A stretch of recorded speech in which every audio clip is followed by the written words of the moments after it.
ಮೋದಿ ಸರ್ಕಾರದಲ್ಲಿ ದೇಶವಾಸಿಗಳಿಗೆ ಮತ್ತೆ ಬಿಗ್ ಶಾಕ್ ಎದುರಾಗ್ತಾ ಇದೆ. ಮತ್ತೆ ಜನಸಾಮಾನ್ಯರ ಜೇಬಿಗೆ ಕತ್ತರಿ ಬೀಳುತ್ತೆ. ಎಲೆಕ್ಟ್ರಾನಿಕ್ಸ್ ಮತ್ತು ಮೊಬೈಲ್ ಉತ್ಪನ್ನಗಳ ಬೆಲೆ ಮತ್ತೆ ಏರಿಕೆಯಾಗ್ತಾ ಇದೆ.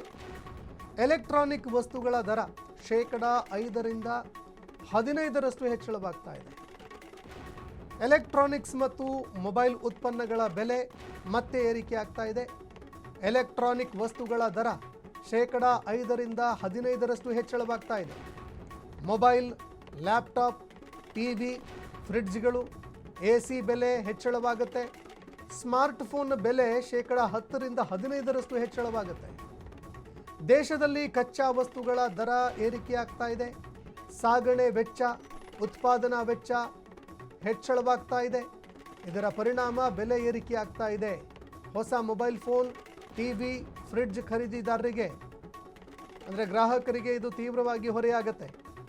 ಮಧ್ಯಮ ವರ್ಗದ ಕುಟುಂಬಗಳ ಬಜೆಟ್ ಮೇಲೆ ಇದು ಭಾರಿ ಹೊಡೆತವನ್ನು ಕೊಡುತ್ತೆ. ಹಬ್ಬದ ಸೀಸನ್ಗಿಂತ ಮುನ್ನವೇ ಎಲೆಕ್ಟ್ರಾನಿಕ್ಸ್ ವಸ್ತುಗಳ ದರ ಏರಿಕೆಯಾಗ್ತಾ ಇದೆ. ಮುಂದಿನ ದಿನಗಳಲ್ಲಿ ಮತ್ತಷ್ಟು ಉತ್ಪನ್ನಗಳ ಬೆಲೆ ಏರಿಕೆಯಾಗುವ ಆತಂಕ ಇದೆ. ಈಗಾಗಲೇ ಪೆಟ್ರೋಲ್ ಮತ್ತು ಡೀಸೆಲ್ ದರ ಗಗನಕ್ಕೇರಿಬಿಟ್ಟಿದೆ. ಅನ್ಕಂಟ್ರೋಲೇಬಲ್, ಅದು ಕಂಟ್ರೋಲ್ ಮಾಡೋದಕ್ಕಾಗಲ್ಲ ಅನ್ನುವಂತಹ ಒಂದು ಪರಿಸ್ಥಿತಿ. ಎಥನಾಲ್ ಬ್ಲೆಂಡ್ ಮಾಡಿದ್ರೂ ಕೂಡ 20% ಎಥನಾಲ್ ಬ್ಲೆಂಡ್ ಮಾಡಿದ್ರು ₹100 ಕೆಳಗೆ ಬರ್ತಾ ಇಲ್ಲ ಪೆಟ್ರೋಲು. ಅಂದರೆ ಎಷ್ಟರ ಮಟ್ಟಿಗೆ ಪೆಟ್ರೋಲು ಕೈ ತಪ್ಪಿ ಹೋಗಿದೆ ಪೆಟ್ರೋಲ್ ಡೀಸೆಲ್ ಅನ್ನುವಂಥದ್ದು ಇದರಿಂದ ಗೊತ್ತಾಗುತ್ತೆ. ಈ ಪೆಟ್ರೋಲ್ ಡೀಸೆಲ್ ಬೆಲೆ ಜಾಸ್ತಿ ಆದರೆ ಖಂಡಿತವಾಗಿ ಅದರ ಟ್ರಾನ್ಸ್ಪೋರ್ಟೇಷನ್ ಕಾಸ್ಟ್ ಏನಿದೆ ಅದು ಜಾಸ್ತಿ ಆಗುತ್ತೆ. ಟ್ರಾನ್ಸ್ಪೋರ್ಟೇಷನ್ ಕಾಸ್ಟ್ ಜಾಸ್ತಿ ಆದರೆ ಖಂಡಿತವಾಗಿ ಈ ವಸ್ತುಗಳೇನಿದ್ದಾವೆ ಅದರ ಬೆಲೆ ಏರಿಕೆ ಆಗುತ್ತೆ. ಅದರ ಜೊತೆಗೆ ಮೇಕ್ ಇನ್ ಇಂಡಿಯಾ ಅನ್ನುವಂಥದ್ದು ಕೂಡ ಈಗ ಫೇಲ್ ಆಗ್ತಾ ಇದೆ. ಯಾಕಂದರೆ ಪ್ರತಿಯೊಂದು ಕಚ್ಚಾ ವಸ್ತುಗಳಿಗೂ ಕೂಡ ಬೇರೆ ದೇಶಗಳಿಗೆ ನಾವು ಅವಲಂಬನೆಯಾಗಿ ಕೂರಬೇಕು. ಮತ್ತೊಂದು ಕಡೆಯಲ್ಲಿ ಸ್ಥಳೀಯ ಉತ್ಪಾದನೆಗಳಿಗೆ ಹೆಚ್ಚಿನ ಒತ್ತನ್ನು ಕೊಡೋದಕ್ಕೆ ಸರ್ಕಾರ ಮುಂದಾಗ್ತಾ ಇಲ್ಲ.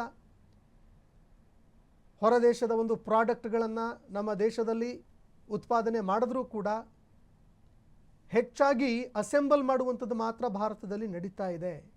ಹೀಗಾಗಿ ಇದನ್ನು ಯಾವ ರೀತಿಯಾಗಿ ಭಾರತ ಸರ್ಕಾರ ಪರಿಹರಿಸುತ್ತೆ ಅನ್ನುವಂಥದ್ದನ್ನು ನೋಡಬೇಕಾಗತ್ತೆ.